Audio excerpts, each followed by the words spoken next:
Stop.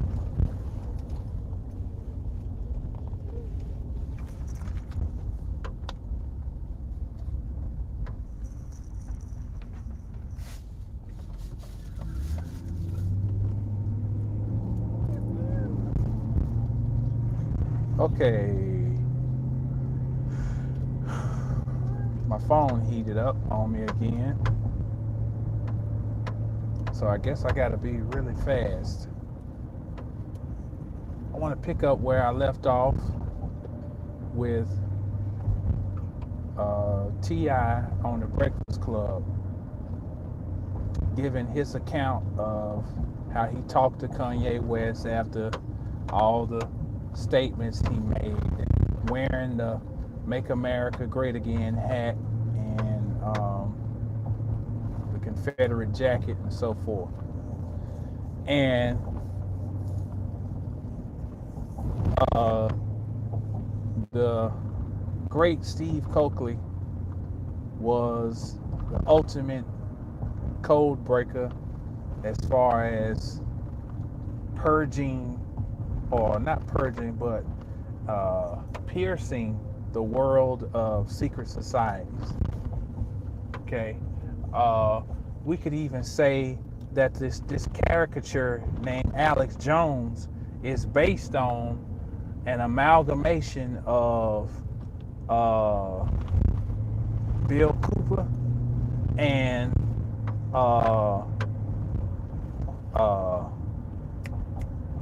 dang, I lost my damn train of thought. Steve Coakley. All right. So one thing Steve Coakley was known for was giving the Black Boule hell.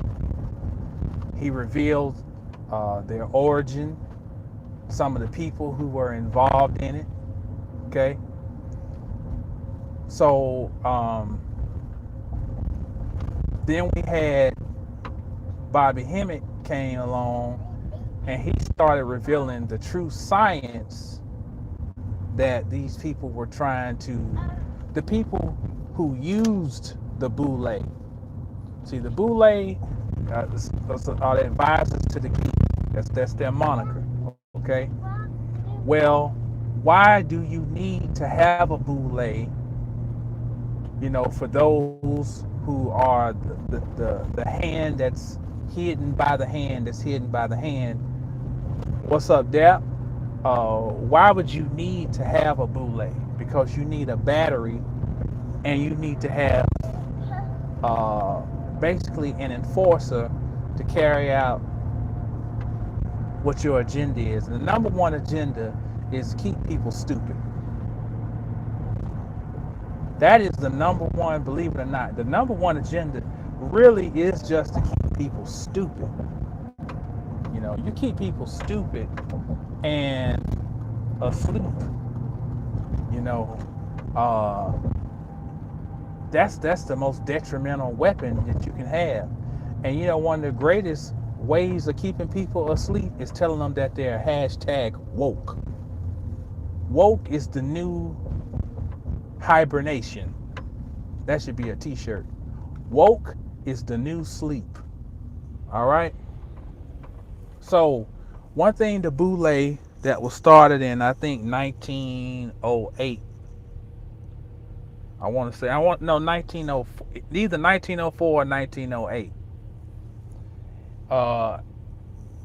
One of the tenets is that, led by one of its founding members, is W.E.B. Du Bois, is that there would be a tenth of the so-called black population that would be the creme de la creme.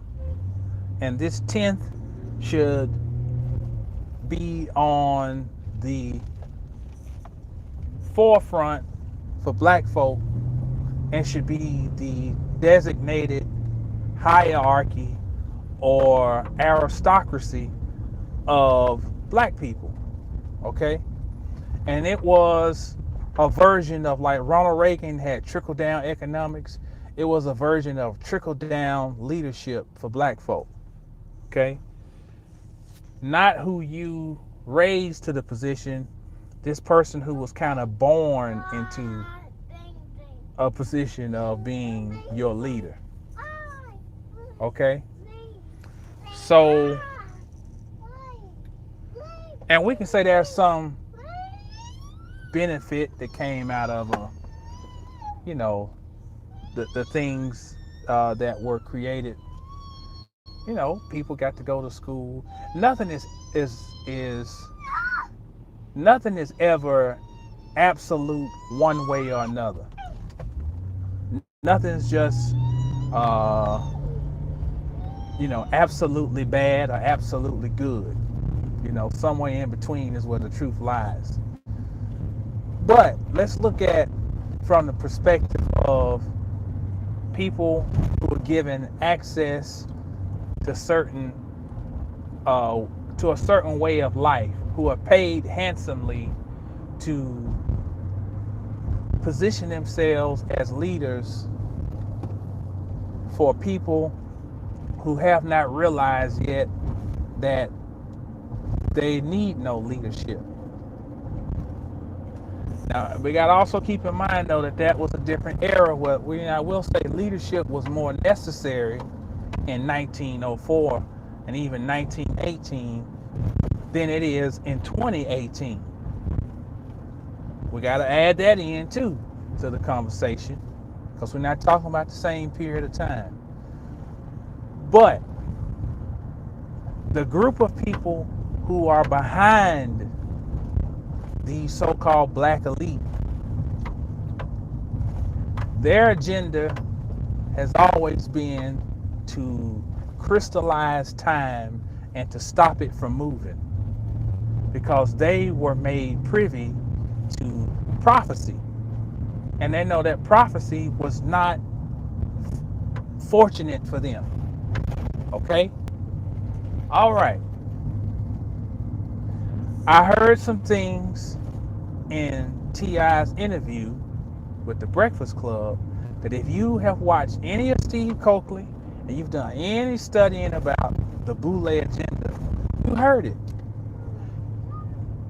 As subtle as this, he says, man, I was telling Kanye, hey, man, a lot of people out here depending on you. Depending on you? A lot of people out here looking up to you. Now, on the surface, from the mundane assessment of what he said, it's like, man, that makes a lot of sense. That is right.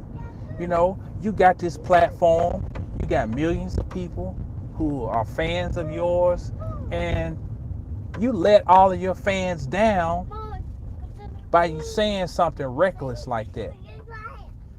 Right? It makes perfect sense, right? But see, this is the danger. Like I told you earlier, they have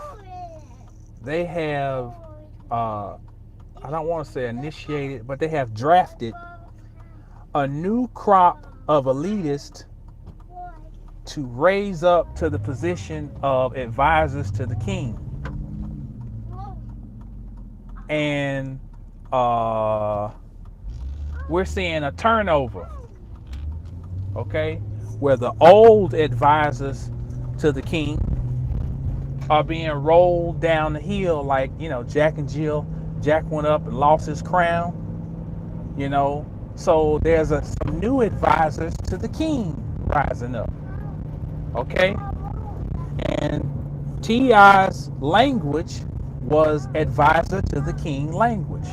Although it sounds like, I'm representing the culture, and he knows how to sound just southern enough not to put an ending on certain words to keep his credibility going, that he's, this brother from Bankhead.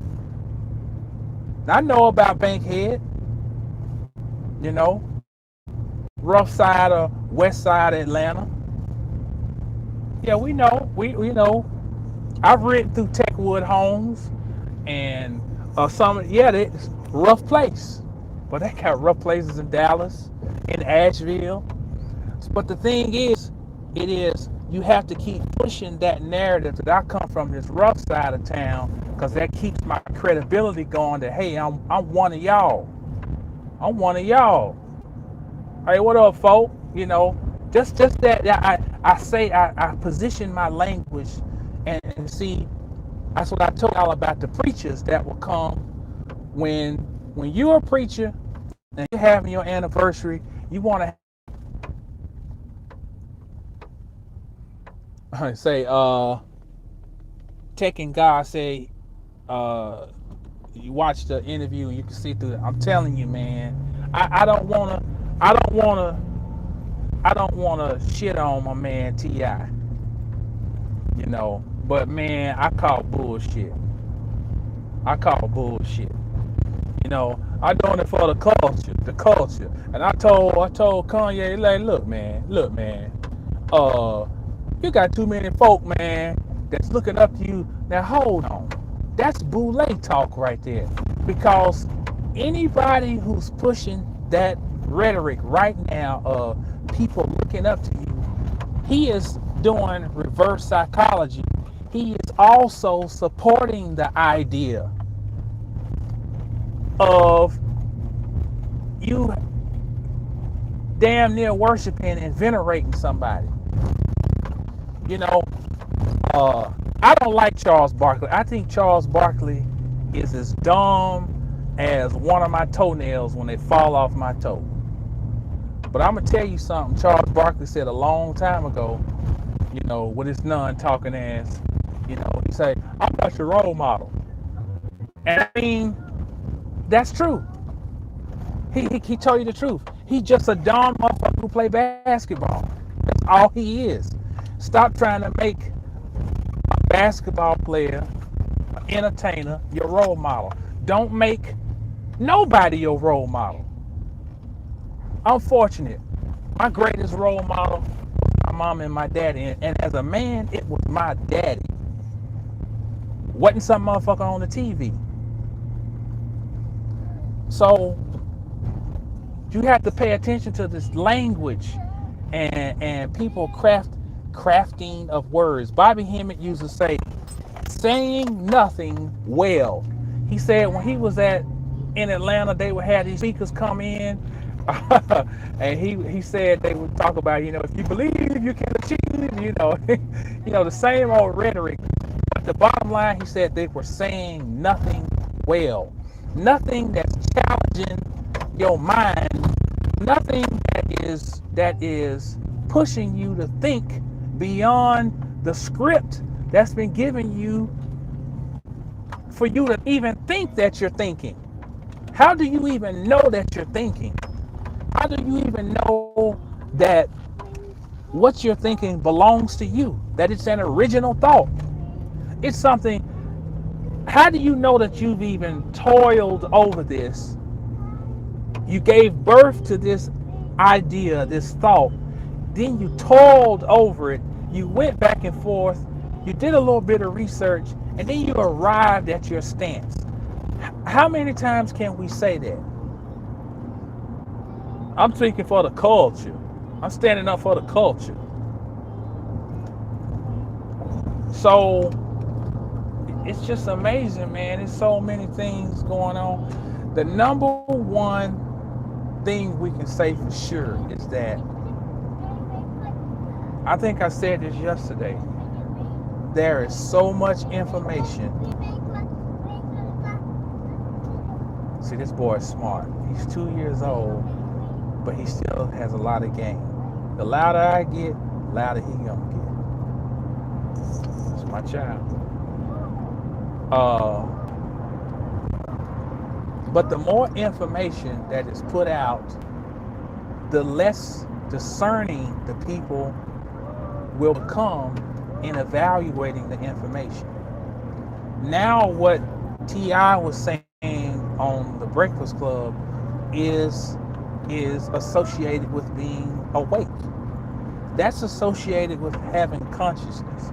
That's associated with being enlightened.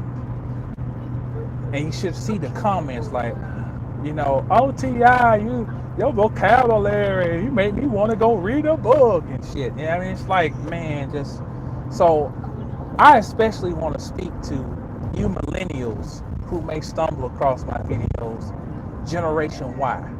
And I want you to understand that my generation, Generation X, is supposed to be the generation that ushers in Christ consciousness full bore, fire, fire blazing, kundalini through the roof.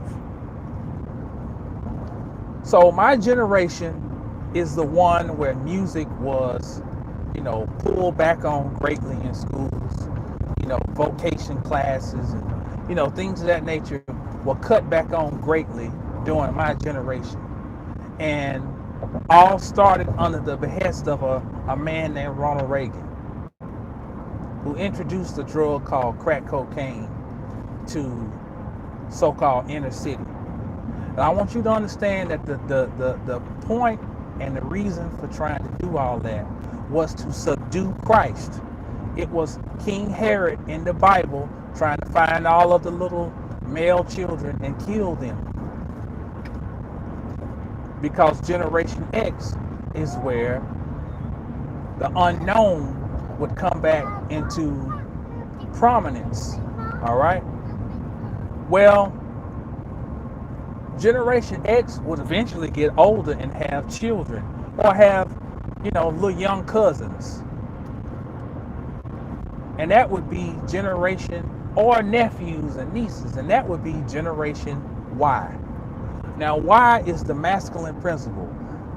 X-axis or X chromosome feminine, Y is masculine. So when you see men being castrated in the media, it is not just an attack on men, it is an attack on Generation Y.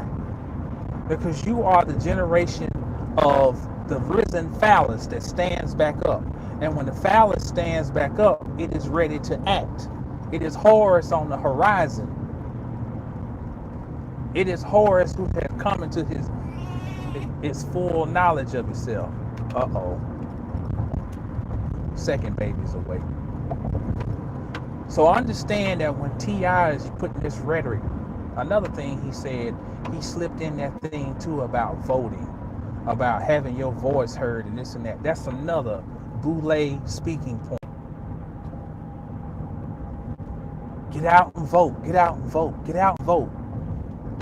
Vote for what? Vote with the hope that somebody is going to be in your favor. When you already know the whole thing is not in your favor. Go out and vote.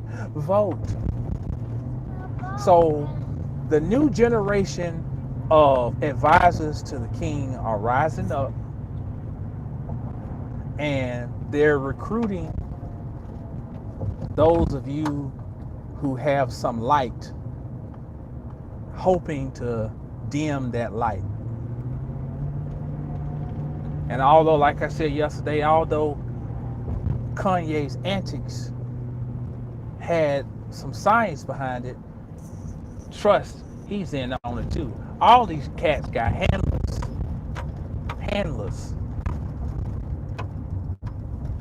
Okay? It's just like every NBA player, every NFL player, for the most part, they have some handler. You know what that handler's called? Their agent. That agent decides if they can come to your event. That agent decides if they should buy that house or buy that car. So when that athlete goes broke, guess who should be held accountable? The agent. But guess who never goes broke? The agent.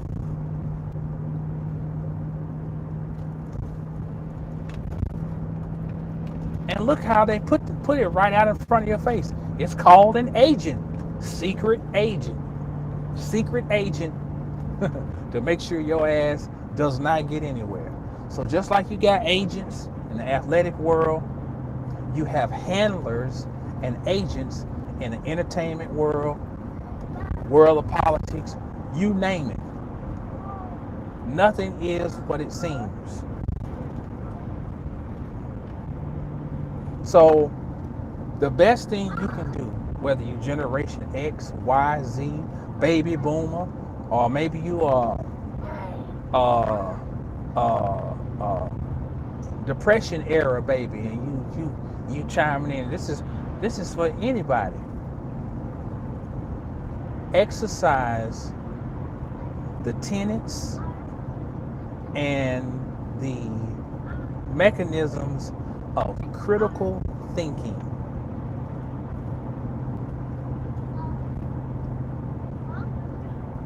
as well as having the courage to see yourself as a magical entity. We know we talk about that type stuff, your magical powers and what you're, but along with that, we need to resurrect the ability of thinking critically. I was looking again at the latest video of Bobby Hemmett from Serious Times. He's in one of his Detroit lectures, and I was just thinking, what is the greatest thing that I think I learned from Bobby Hemmett or Phil Valentine, or I'll even say a Delbert Black? Some stuff Dr. Blair would say just like, I think sometimes I felt as though he was purposely double speaking. I don't know if that was out of fear of because it's dangerous to tell the truth, or it can be. But Dr. Blair is owed just as much merit as any other one of our great metaphysical scholars who introduced a whole new way of thinking. That's the key. How to think critically. That means one news story comes on, something clicks in your mind and say, let me watch it on another outlet, another one, let me compare, and let me really listen to what they're saying. Let me look at the facial expression of the person who's delivering the news. Let me listen to the actual words that are being said.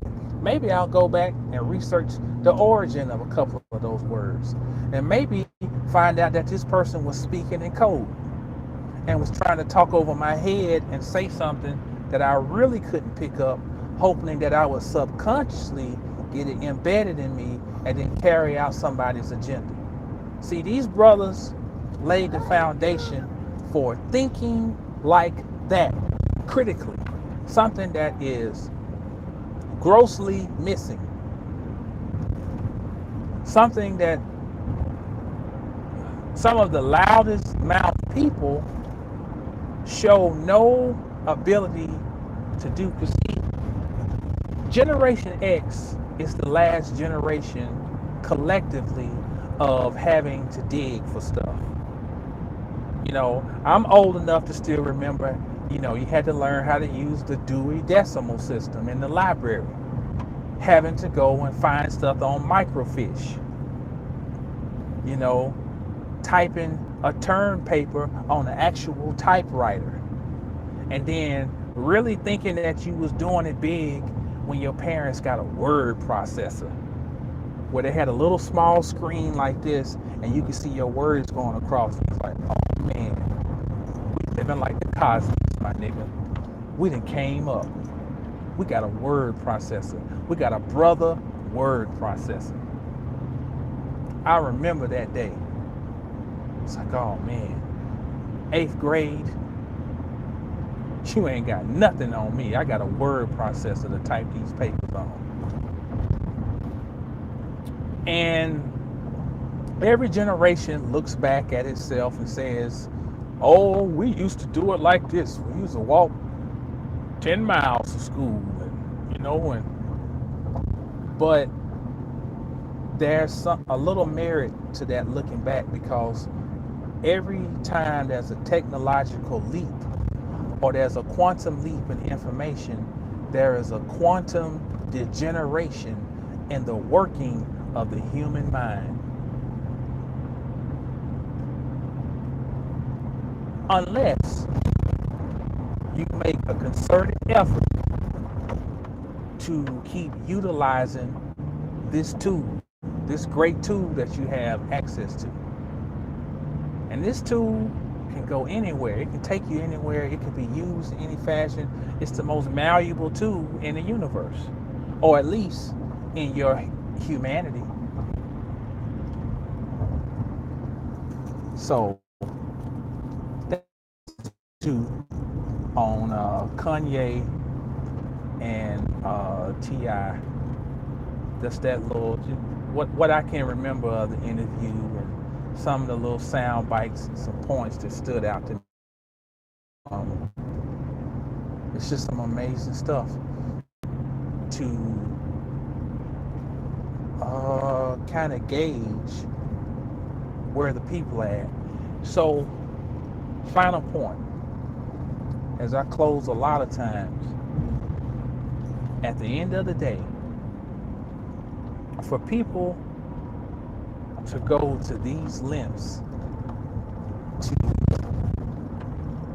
run an experiment, to gauge society, to try to confound people in a quagmire of confusion, that got to be something, that's got to be some form of desperation. There's got to be some understanding that there's something out there going to where you have to constantly put out these types of scenarios, fiascos, facades, rituals, if you may.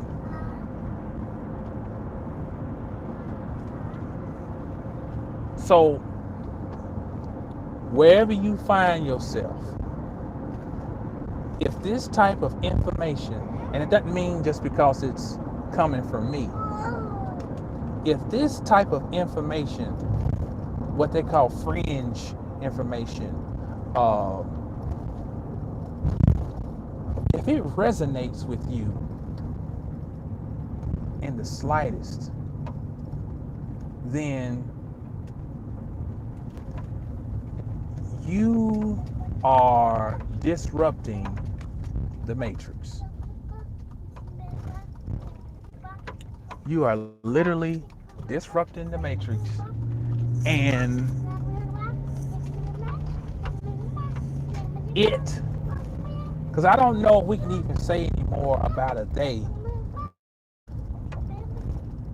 I almost think we gotta just go on and say it. And the they would be serving or slaves to an it. I think what has happened is that,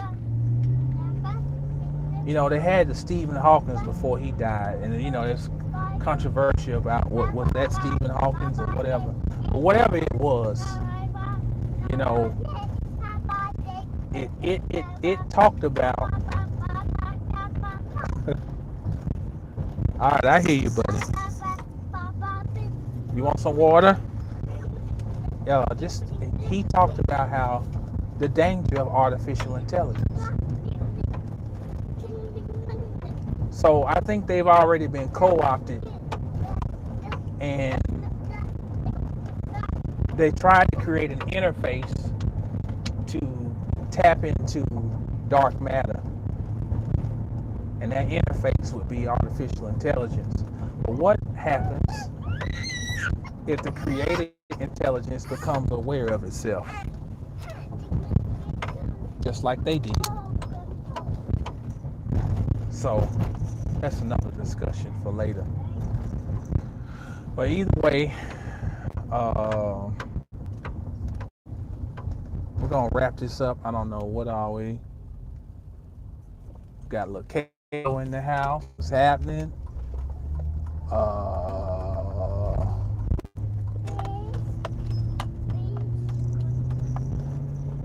Can't read the other compliments. I mean the other comments. But I'm gonna wrap it up right there. A lot more conversations coming. I got some nice treats coming for the members of Masters of the Cosmos.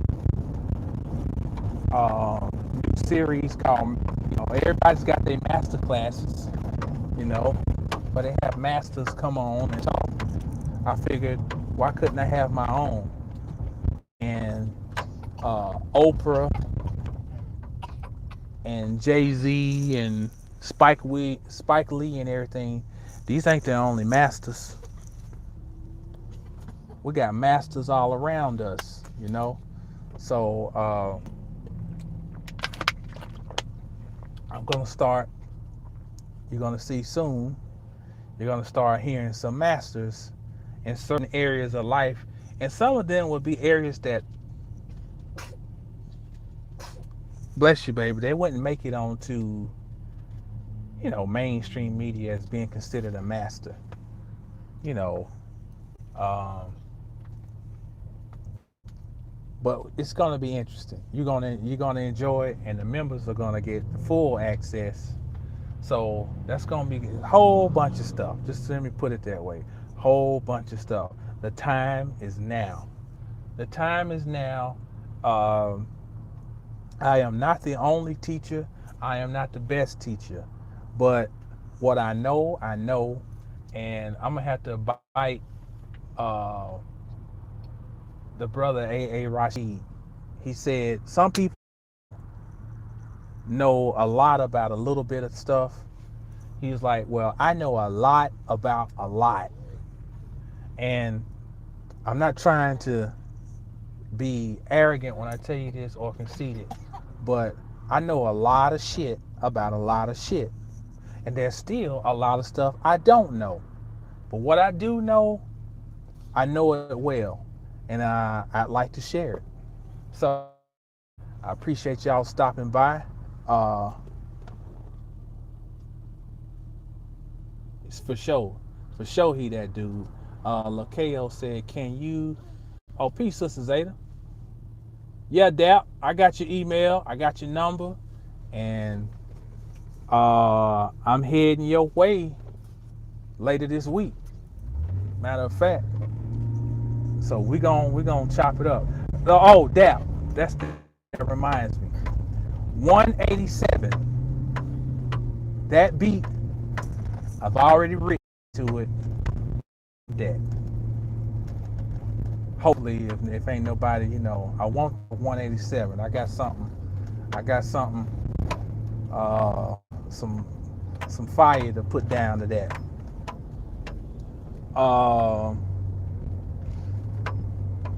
Damn, I should have read yours, Lakeo, while I was stopped. Something about expounding on melanin. Let me get to my next stop sign or red light, and I'll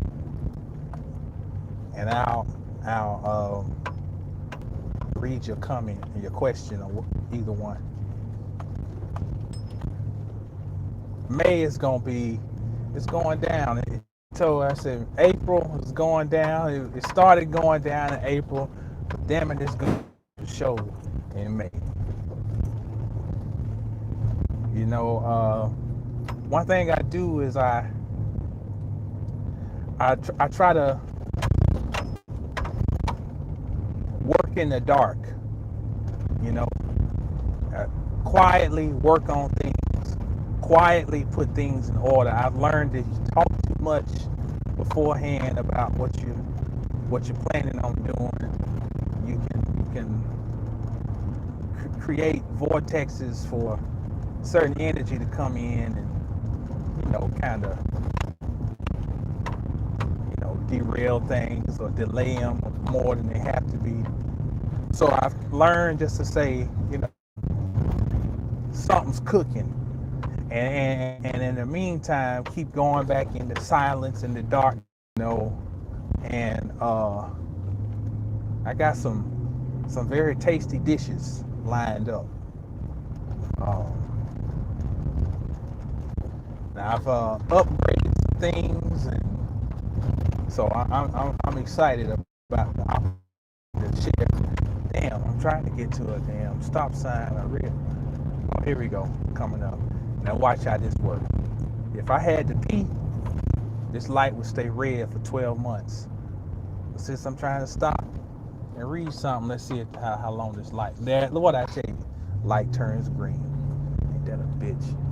Okay, can you expound on the melanin evolution and the new horizon from earth, all the evolution of melanated skin. Idea is that it was not uh, to champion the idea of us being at war with each other. It was to understand the evolution of our discovery of pride in ourselves. That you only develop pride to help you to serve as a driving force to move you somewhere else. Okay? And at a certain time in the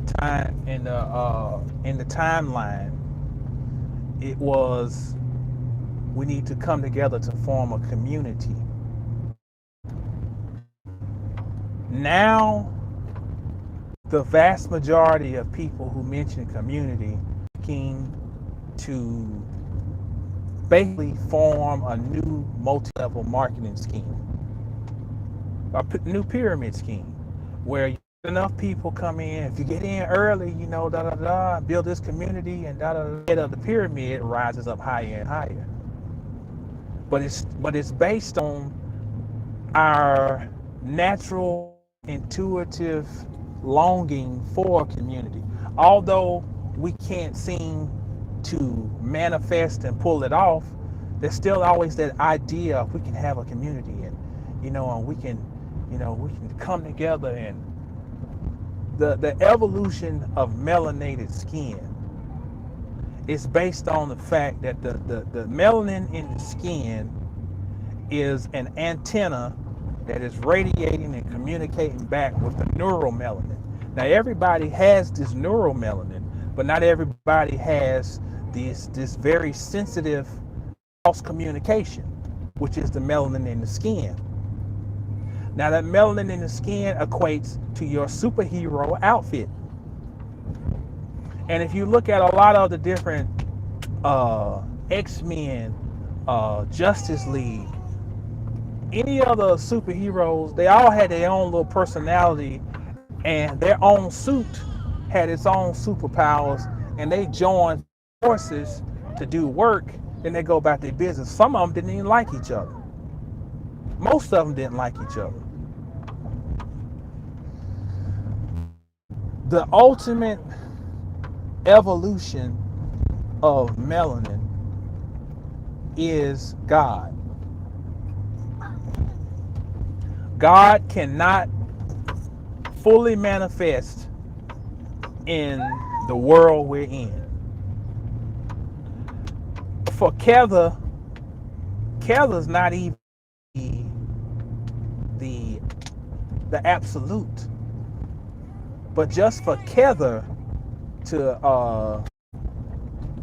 come back into for all of the points to rejoin themselves in Kether, it destroys the human capsule.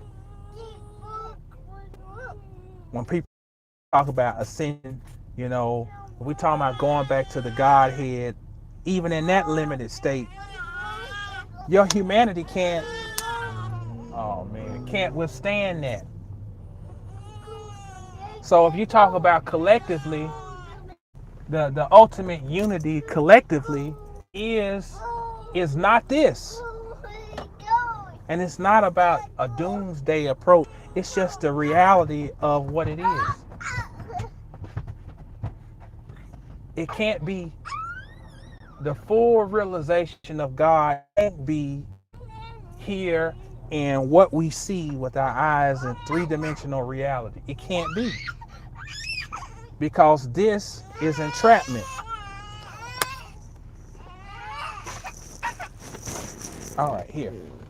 And the full realization of God is expansive. So my basic point was that we go around in circles trying to find this